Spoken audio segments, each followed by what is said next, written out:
अहोई अष्टमी माता की जय हो। तो आइए जान लेते हैं कि अहोई अष्टमी की पूजा विधि क्या है और व्रत कथा क्या है। राधे राधे, हरे कृष्णा। कैसे हो आप सब? आशा करते हैं सभी लोग बढ़िया होंगे, मस्त होंगे, स्वस्थ होंगे और ठाकुर जी की सेवा कर रहे होंगे। सो गाइस, जान लेते हैं कि अहोई अष्टमी कब आती है और उनकी पूजा विधि क्या है, व्रत कथा क्या है। कार्तिक के कृष्ण पक्ष की अष्टमी को अहोई माता का व्रत करते हैं। जिस वार की बड़ी दिवाली होती है उसी वार की का अहोई का व्रत होता है। पहले दीवार पर ओही चढ़ाते हैं, फिर दो घड़ मोली बांधकर रोली से सतिया करके जल भरकर ओही के सामने रखते हैं। दोनों जगहों पर 5-5 पतासे या पूड़ी व सिंगाड़े रखते हैं। ओही के दोनों सिर पर आटे और नाले की माला पहनाते हैं। बीच में आटे से ही बनी हुई 1 रुपया भी चिपका देते हैं। दोनों दोघड़ को चांदी की माला, साहू या मनकों वाली माला पहनाते हैं। दोघड़ के आगे गेहूं की ढेरी लगाते हैं। ढेरी पर एक तेल का दीपक जलाते हैं। लोटा जल भर कर रखते हैं। मोली बांधकर सतिया करके अपने माथे पर भी टीका लगाते हैं। फिर अहोई के आगे बैठकर हाथ में गेहूं के 7 दाने लेकर अहोई माता की कहानी कहते हैं। फिर सुनकर गेहूं से धोख मारते हैं। फिर विनायक बाबा की कहानी कहते हैं। 2 तारा निकलने पर तारों को अर्घ देते हैं।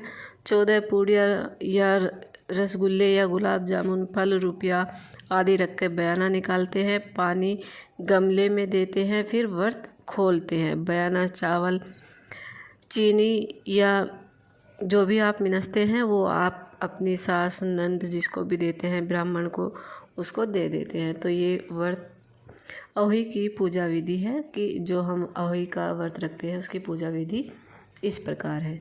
तो आइए मैं आपको कथा भी सुना देती हूँ। कथा इस प्रकार है।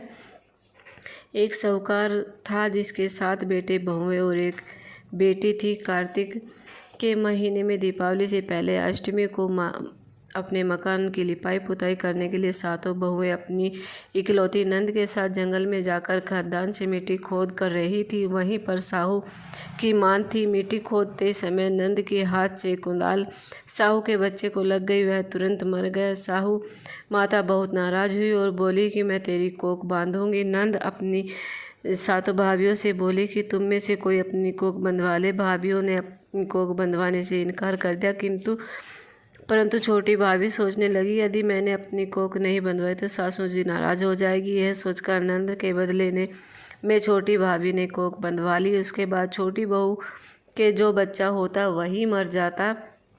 7 दिन का होकर मर जाता। इस दिन पंडित जी को बुलाकर पूछा तो उसने कहा कि 7वें दिन मर जाती है, इसके लिए क्या करूं? तब पंडित जी ने कहा कि तुम सुरही गाय की सेवा करो।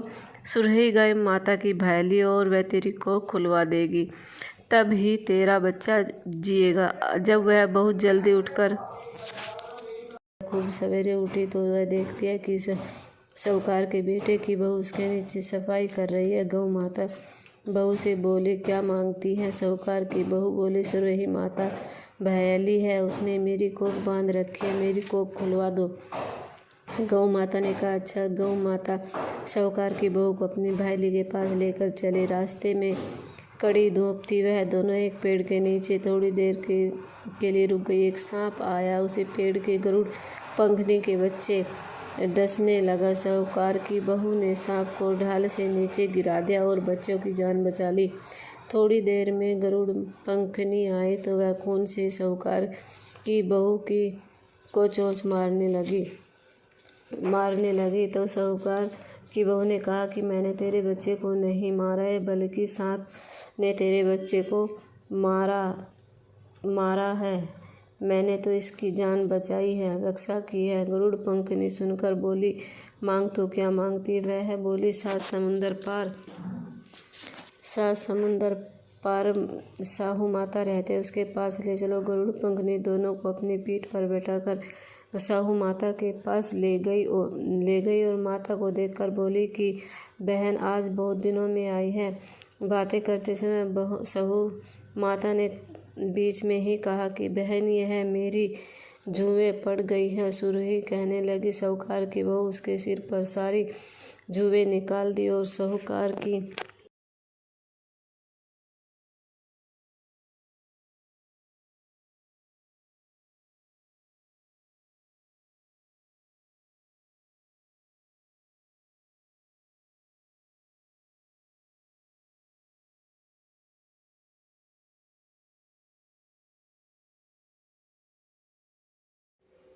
सलाई फेरी, इसलिए तेरे 7 बेटे 7 बहुएं होंगी। वह बोली, मेरे तो एक भी बेटा नहीं है, 7 बेटे कहाँ से आएंगे। साहू माता बोली, वचन दिया है, वचन से फिरूंगी नहीं। धोबी की कुंड पर कंकड़ी होऊं। साहूकार की बहू बोली थी, मेरी कोख तो तुम्हारे पास बंद पड़ी है। यह सुनकर साहू माता बोली कि तूने तो मुझे ठग लिया। मैं तेरी कोख खोलती तो नहीं, पर अब खोलनी पड़ेगी। जा, तेरे घर में तुझे 7 बेटे बहुएं मिलेंगी। तू जाकर 7 उद्यापन करियो, 7 आहुति बनाकर 7 कड़ाही करियो। लौट कर घर आई तो वहाँ देखा कि 7 बेटे 7 बहुएं आहुति बनाई, 7 उद्यापन के, 7 कहाड़ी करी। शाम के समय जेठानी आपस में कहने लगी कि जल्दी जल्दी धोख पूजा कर लो, नहीं तो छोटी को बच्चों को याद करके रोने लगेगी। वह अपने बच्चों को कहा कि चाची के घर जाकर देख कर आओ, वह अभी तक रोई क्यों नहीं। बच्चों ने जाकर देखा तो चाची तो हुई बना रही थी, खूब उद्यापन कर रही थी। यह सुनते जेठानी दौड़ी वहाँ गई और जाकर कहने लगी कि तूने कोख कैसे खोली। उसने कहा कि तुमने तो कोख बंधाई नहीं थी, सो मैंने बंधवा ली थी, परंतु जब साहू माता ने दिया करके कोख खोल दिया है। साहू माता जैसे साहूकार के बेटे की कोख खोलती है, वैसे ही हमार सब परिवार बहुओं की कोख खोलती जाना, कहता सुनता हुंकारा भरता। इसके बाद विनायक जी की कथा। तो ये आहुति अष्टमी की व्रत विधि और कथा आप लोगों को मैंने यहाँ पर सुना दी है। तो आहुति कब की है, ये वीडियो भी आपको शॉर्ट वीडियो में मिल जाएगी, क्योंकि यहाँ पर मैं बताना भूल गई हूँ। अगर वीडियो थोड़ी भी अच्छी लगे तो फ्रेंड्स और फैमिली के साथ मिलकर शेयर करना और कमेंट सेक्शन में कमेंट करके ज़रूर से बताना कि ये वीडियो आपको कैसी लगी। तो फिर मिलते हैं नई एक वीडियो में नए टॉपिक के साथ में। राधे राधे, हरे कृष्णा, जय माता।